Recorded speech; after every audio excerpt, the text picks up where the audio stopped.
So once it starts, uh,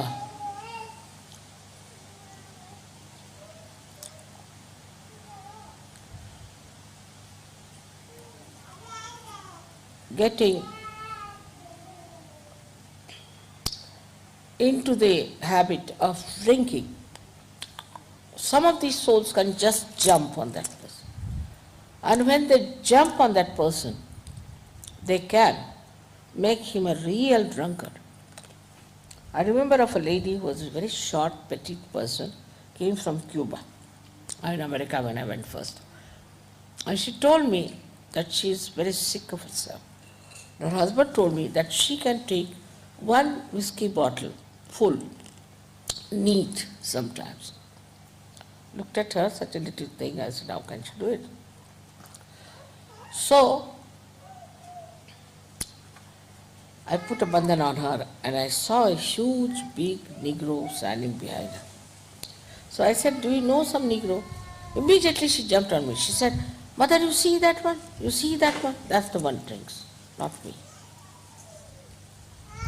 Of course, I cured her, and after that she gave up drinking completely. So, whenever you start getting into a habit in a bad way, you lose complete control of yourself, and a spirit sits on you and it controls you. And when it controls you, you do not know how to get rid of any habit. That's why it's difficult to get rid of habits. Now, in Sahaja Yoga, when the Kundalini rises, what happens?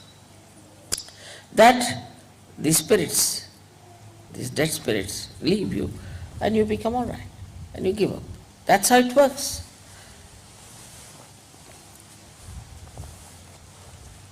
I would say that all this Mahavira did not tell, nor did he find out all these things, because he was not a scientist, I think, or I don't know why. But what he has talked about is the hell. And he has said that if you do this kind of a thing in your lifetime, then what kind of a hell you will get. And he has described the hell in a very, I should say, openly and in a very detailed manner. And it's really horrible to know that a human being who thinks well of himself ultimately will get to that kind of a hell, and some are permanently doomed to be there. But as incarnations take birth, also these devils, some of them who are completely doomed to live in hell, also take their birth. And when they take their birth, they try to trouble us. And they can take birth as you know, as our gurus and things and everything is happening now. You find it how these people are taking their birth and how they are misleading us. How they are using the left swadhisthana, or we can call it the left side, just to immobilize us completely. So when a person is possessed, as you must have seen, a person gets possessed, he cannot feel vibrations. There are all kinds of symptoms about such a person. But in Sahaja Yoga, what do we do? Is to take the name of Mahavira. Because Mahavira runs all the way on the Ida Nadi and comes and stays here unto the, you can say, the point which is for our superi. And it sees, controls, works out, cleanses, and does all that is required to put a person right after surgery. So we have to be really very thankful to him for doing this kind of work, which is very filthy and dirty, because these people don't mind even sitting in the bathroom, like that we can say, or sitting with everything and meditating. They can do anything. They are very dirty people, absolutely dirty. When they become tantrikas, they try all kinds of dirty things, and with that they actually create a problem between themselves and the god. Say they will go to a temple of a goddess and start misbehaving with a woman there. So the goddess will disappear. And once the goddess disappears in that area, they call all these booths from the left side. So now we have all these souls which are lying, hanging in the air, trying to come back to a conscious thing and to possess someone. Plus we have these masters of the left side who know how to catch hold of these people and put them on somebody, or to remove from them someone and to put somebody else. So it's a continuous process, and this makes a person absolutely mad and good for nothing. Now when we know all this, still we get caught up on the left side. So we do get caught up. That's why I think this Mahavir Jayanti is a very, very great thing for us to observe. Now why was he called Mahavira? Because only a person like him, Veera means a person who is brave, who is chivalrous. Because only he could do this. So only he could enter into the being fully and could kill, or we can say destroy, those horrible Rakshasas, devils, all these negative things that come to us. Now, as you know, we use left side very much for so many negativity that is torturing us. But if there is no help, say from Mahavira, we cannot do it. We call the name of Mahavira, we could call him Saint Michael, we can call him by any name, but Mahavira because he was a human being. All this works out because of him, and he is such a great identity. He himself took a birth as a human being, difficult for saints to take birth as human beings. Moreover, you see the whole concept of hell and all that is described in any scripture is a fact. It exists. And if you try to go in there, you see, when I tried to go there and to find out, I just go off to sleep sort of thing. In my sleep I find out all the things that are happening about person, how much he's got up, what he's done.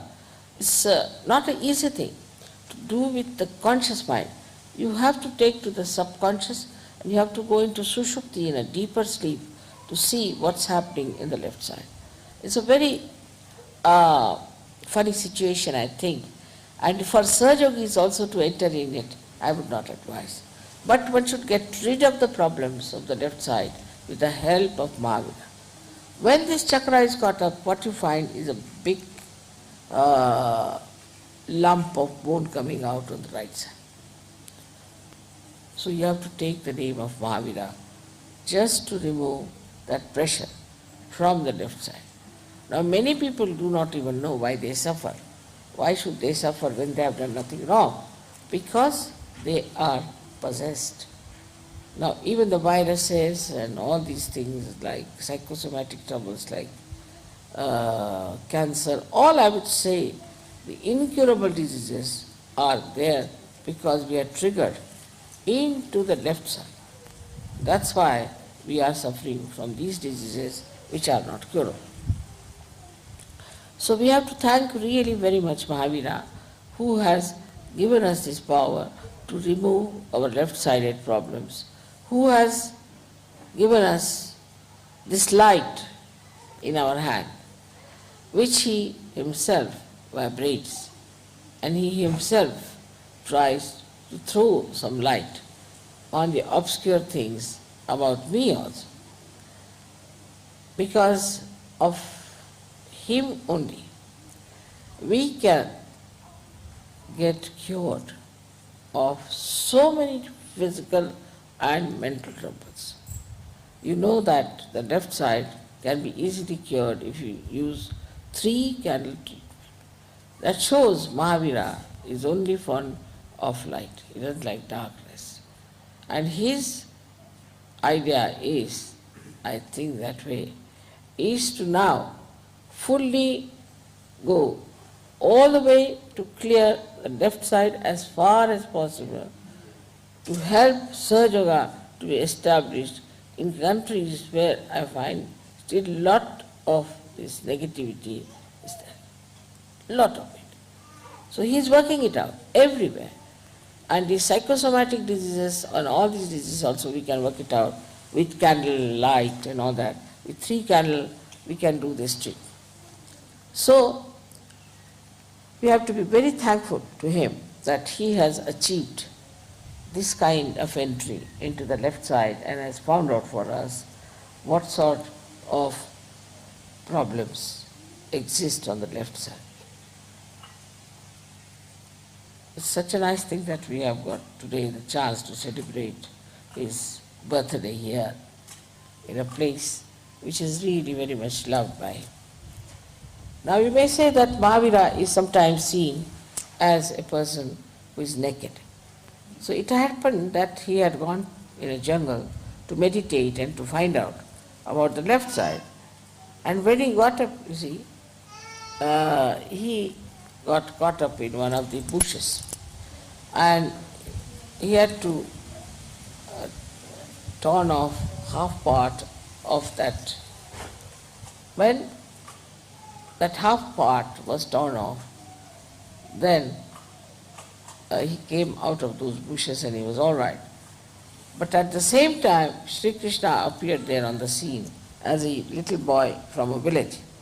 And he said that I am a poor man. This little boy said, I am a poor person, I have nothing with me. You are a king, you can always get your clothes. Why don't you give me this half cloth that you have? And they say so that it was given to this boy and who ran away. He was nobody else but Sri Vishnu. And this, you see, Vishnu took away that cloth, and hardly for about two seconds or 3 seconds, because he was a king, you see. And he hid himself with leaves and went to his palace and got dressed. But imagine the people, how negative they are. They just walk without clothes. Jainis, they have, you see, all kinds of taboos against all the worms, everything. It's said, these people have started, that if you do not respect these little animals, like you can say even serpent or any animal which is troublesome and bad, but is a human, is a living thing, so is to be preserved. Now these Jains are mad. I told you that they have gone to such a limit of vegetarianism that they try to save even the bugs, put the bugs in a hut. And the hut has got a Brahmin there. Now these bugs suck the blood of this Brahmin. And once the Brahmin is completely, I should say, sucked in by these bugs, they fall on the ground. Then they allow the Brahmin to come out and they give him a lot of dakshina, means they give him money as a reward for helping the bugs to suck his blood.